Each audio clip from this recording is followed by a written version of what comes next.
Sa panahon ng mabilis na impormasyon at kaliwat kanang balita, kailangan mo ng isang channel na mapagkakatiwalaan, diretsyo at para sa bayan. Ito ang Balitang Pambansa, ang iyong bagong tahanan ng mainit na issue, tunay na impormasyon at mga balitang hindi mo dapat palampasin. Mula sa mga trending na kaganapan sa social media hanggang sa mga seryosong isyong pambansa. Bantay kami sa bawat sulok ng bansa para sa iyo. Hindi lang basta chismis, kundi validated news, mga impormasyon na may batayan at mga kwento ng tunay na buhay Pilipino. At kung gusto mong laging nauuna sa kaalaman, huwag kalimutang mag-like, mag-share at higit sa lahat, mag-subscribe. Dahil sa Balitang Pambansa, balita mo, boses mo, bayan natin ito.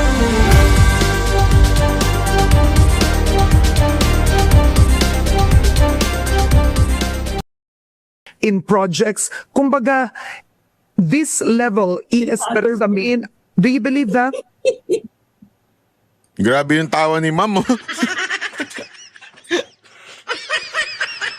Kanina, kasi inaayos natin yung audio nito para mas marinig siya eh. Nung pinakinggan ko, sabi ko, parang mali lang siguro yung pagkaayos ng video. Nung pagkita ko ng video, totoo palang tumatawa. Pambihirang buhay rin, oo. Go ahead. Now, so in effect, that level, E.S. Bersamin, Secretary Nina Pangandaman, Undersecretary Olayvar, Undersecretary Adrian Bersamin, who is the ES's son, it appears based on Senator... Son, he's the ESS grandnephew. All right, my apologies, grandnephew.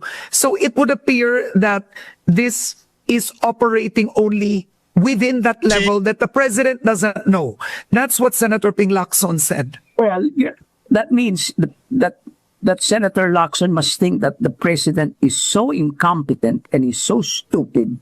He does not, that his undersecretary ito, ha? Hindi man secretary. Walang takot sa kanya. Nagigets ninyo? Ang ganda nun eh. Nung panahon ni Duterte, mga kababayan, walang ganyan. Gamitin mo yung pangalan ni Duterte. Patatawag ka talaga sa Malacanang. Wala.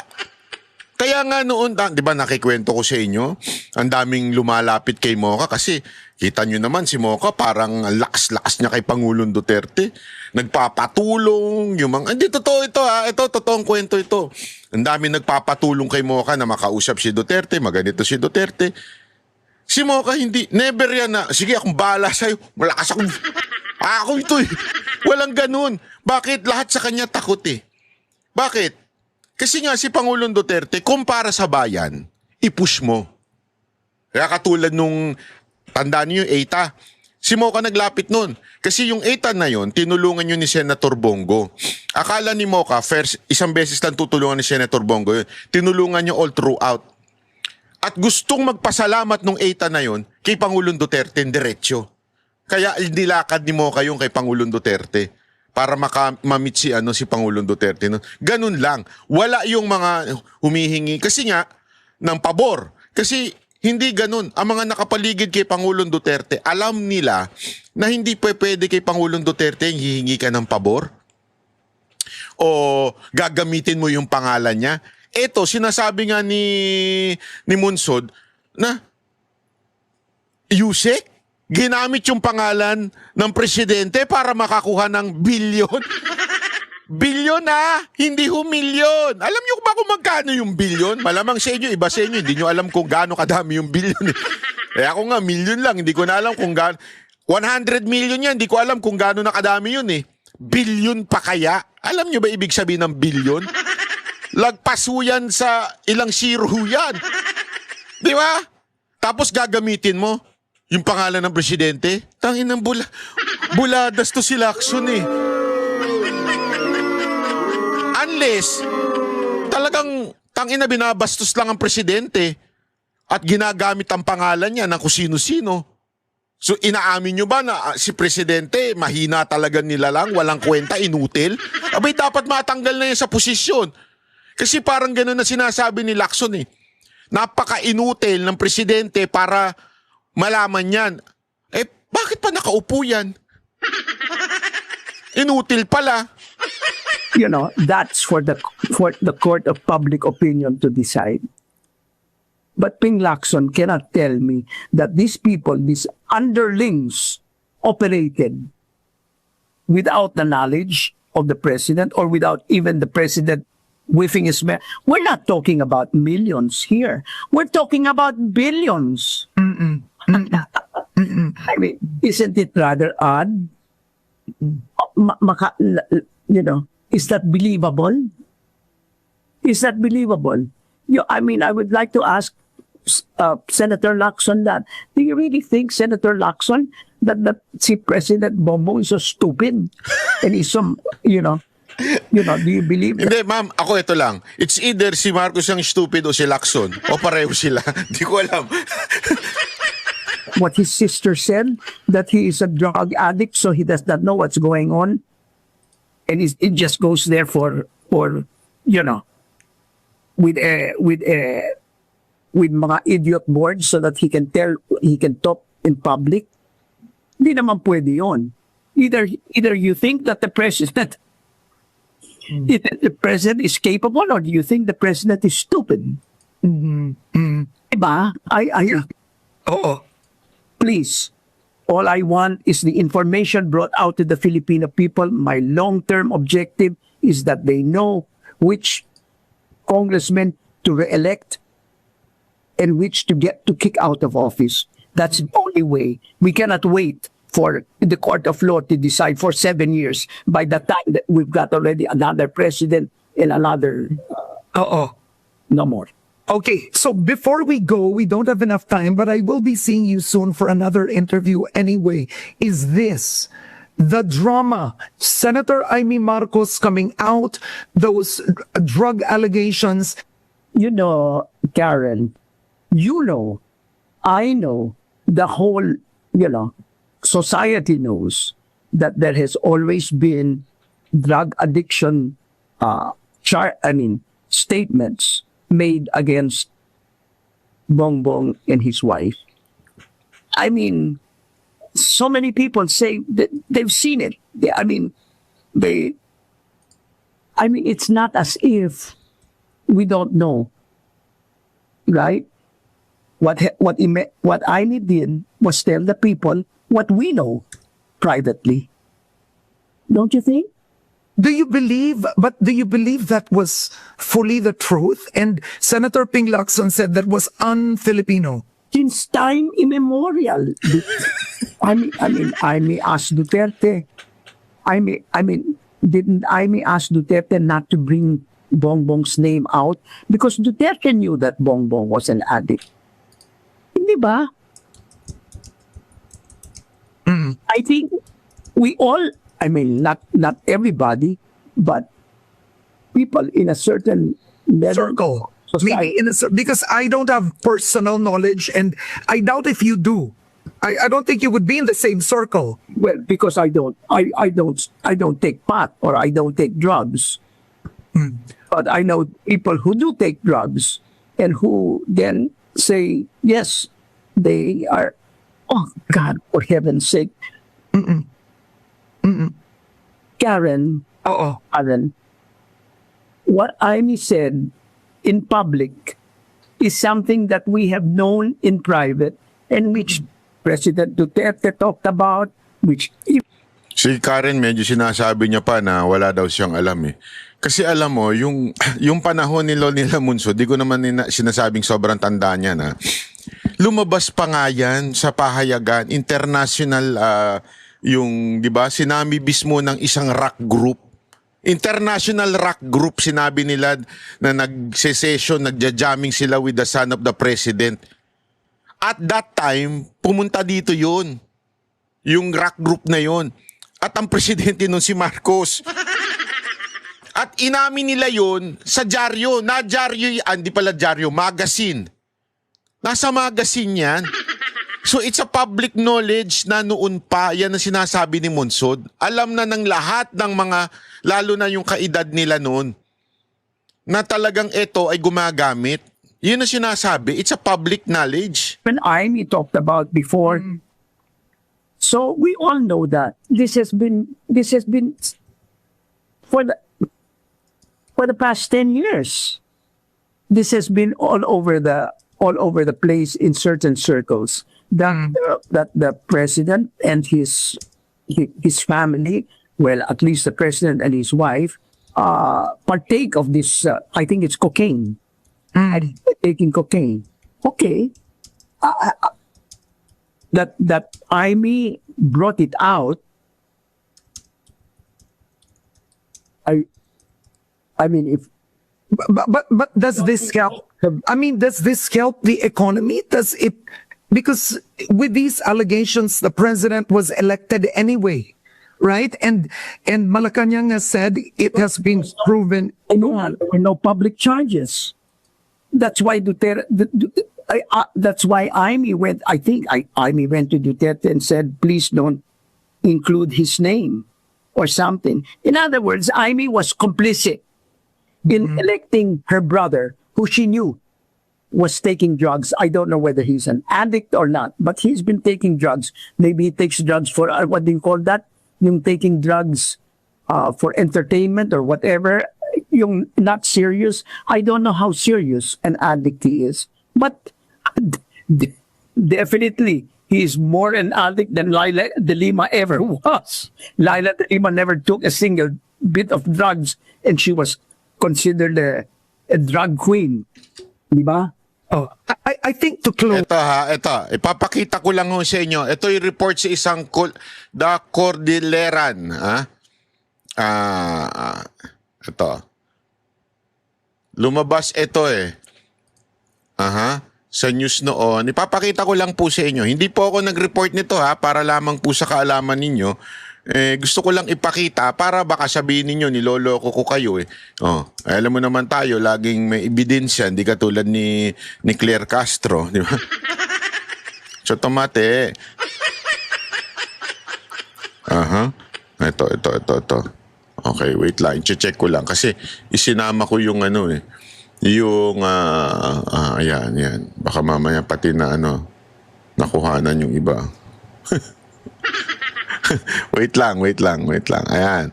Ito yung website na yan. Yan. Okay? So, ayan yun. Yung For New Musical Express magazine in 1990. Ito yan, Okay? Ngayon, papakita ko ngayon yung mismong inilabas dito na picture nitong website na ito yung nilabas ng picture, ha? Hindi, again, hindi po tayo nag-aakusa ng Tayo po ay ipinapakita lang natin yung balitang nilabasan nyo noon. Okay? Ayan po yun. Ano sabi dyan? Well, hindi pala sa Pilipinas, Sabi dito, well, I remember when we had this homecoming tour in England, sometimes in 78 or 79, there was this young kid who is the son of a president of the Philippines. Hung around with us for 2 months. Riding with our tour bus and staying hotels, acting like a roadie. He provided us kilos of cocaine, expensive alcohols and other drugs for free just to be with us. Grabe, no? Hindi ako nagsulat dito, Again, Ito'y pinapakita lang natin yung website na nilabasan nitong pahayagan na ito. Pinakita ko sa inyo, di ba? Ito yung website na yan. Para lang sa kaalaman ninyo. Ayan yung website na yan. The Cordilleran Sun.com. Okay? So, ibig sabihin po, sabi nga ni Ma'am Munsod, hindi na po ito tago. Ito'y public knowledge na.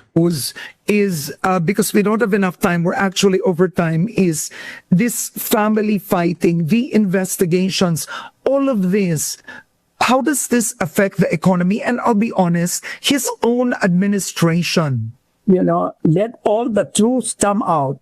Truth never hurt anybody, truth never hurt a country. Knowing the truth is better. But at this point, President Marcos is our president.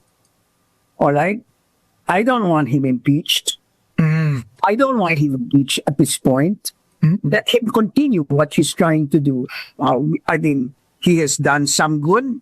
Let him continue that until 2028. But I certainly don't want any of his relatives or his, to be reelected. I don't want that.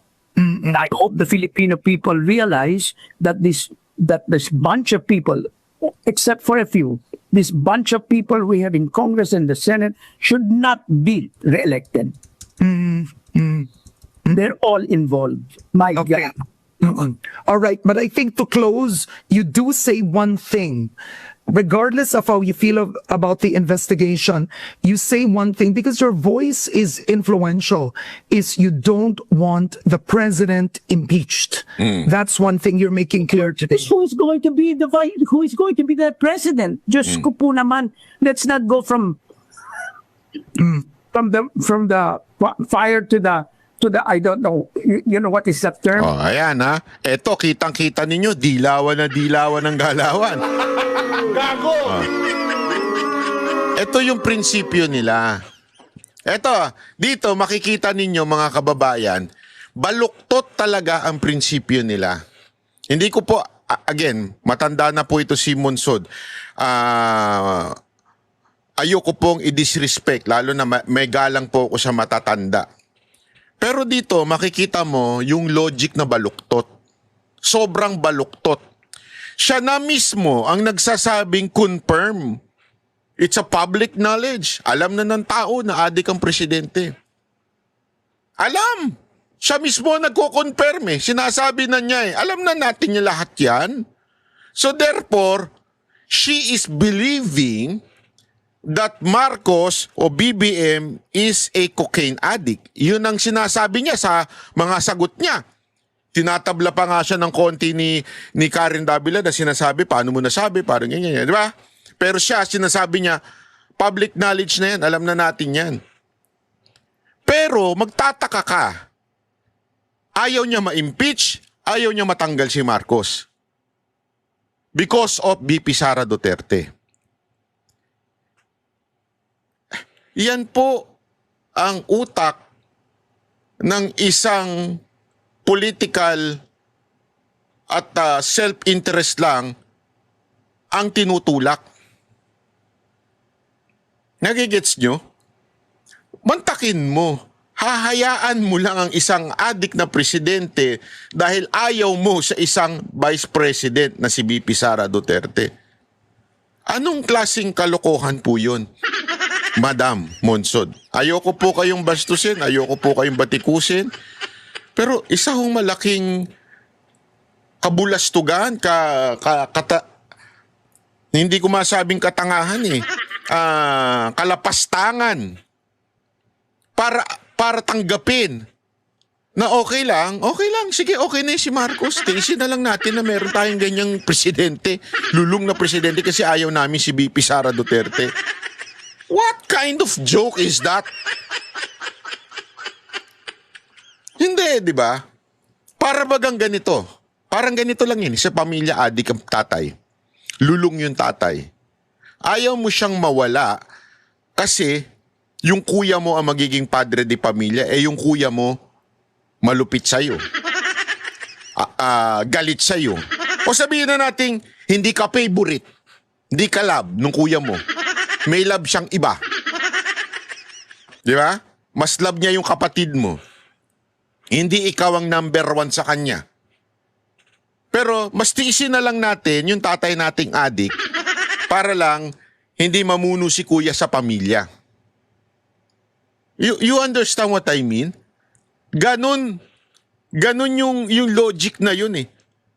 Titiisin mo na lang na may mangyari sa pamilya mo, na mapahamak ang pamilya mo, na maubos yung mga gamit sa bahay mo, na maaari pang maghahasa yung mga kapatid mo kasi ayaw ko yung kuya ko, hindi ako love nun eh.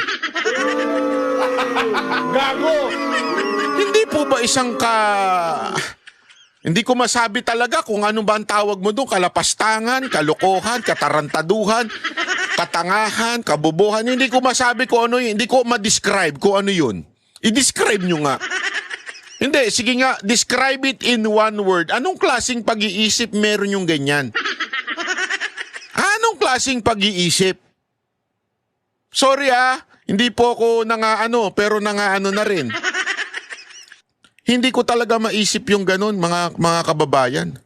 Eto, papakita ko pa sa inyo ito, sandali, Choto Mate. Papakita ko sa inyo ito. Wait. Sandali, nawala na. Ito. Ayan. Ito. Ayan, no? Sabi dito, while the Bahasa Luneta 2.0, wow, kala mo talaga. Tingnan mo, sasabihin ng ABS-CBN, mas maraming tao to kaysa dun sa INC. Ganyan yung mga katarantado yung mga media. Tingnan nyo, ha? Ano sabi dyan? Sige, basa. Ano sabi? Basahin nyo. Di ba? Ano sabi dyan? Sa 2.0, welcome po ang lahat ng galit sa korupsyon at naghahanap ng pananagutan mula sa lahat ng sangkot, mula sa iba-ibang hanggang sa tuktok. Ang hindi lang po pwede sa Luneta ay yung nagdidepensa kay BBM at nais gawing presidente si Sara. Pero lahat ng Pilipino welcome. Magkita-kita po tayo sa November 30. Gago! Alam mo, so absuelto na kaagad si Romualdez? Ang ayaw nyo lang si BBM at saka si Sara Duterte? Sa bagay, ikaw ay membro ng Makabayan Black na kung saan ay nakikinabang sa leadership ni Romualdez. Gago! Baka sabihin nung iba dyan, baka sabihin nung iba, hindi naman na speaker si Romualdez. Hindi totoo yan. Pinalitan lang yung pangalan doon pero siya pa rin na namumuno doon. Gago! Ang tanong sa'yo, Teddy Casino, magkano ang binigay sa inyo? Sa mga kasamahan mo, magkano binigay? Para hindi nyo, mantakin mo ang dami na nagturo kay Romualdez. Si Romualdez ang pinakapinuno ng, aside from the Zaldicom pinuno ng appropriation, si Romualdez ang speaker at that time, siya talaga ang pinaka-head ng small committee na yan, and yet, hindi kayo galit sa kanya? Gago! Hindi, tanong lang talaga, magkano? Ilang bilyon? Ako, eto AFP, makinig kayo. Ito dapat ninyong binabantayan. Hindi yung rally ng INC, hindi yung rally ng mga Duterte supporter o ng, hindi pala Duterte supporter, sorry, UPI. Kasi yung mga ibang taga-UPI doon, di naman Duterte supporter. Hindi natin masasabing Duterte supporter lahat doon. Hindi yan ang kailangan yung bantayan, AFP. Alam nyo, AFP, sigurado ko from your deep heart, alam nyo ito ang mga tunay na kalaban. Alam nyo yan, ito mga makakaliwa. Payag ba kayo na pinapatay ng mga NPA, ang mga AFP?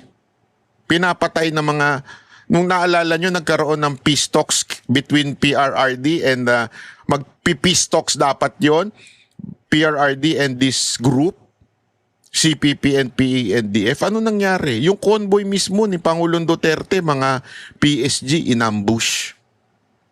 At alam nyo yan, AFP, itong mga NPA, kasi di ko na kailangan paalala sa inyo mga sir. Kasi na-orient naman po ako dyan nung panahon na tayo po ay tumutulong sa gobyerno para po ilantad ang kasinungalingan nito. Naalala nyo sa NTF-ELCAC? Nilalantad natin ang kasinungalingan nito mga ito. At alam nyo, yan ang tunay na kalaban.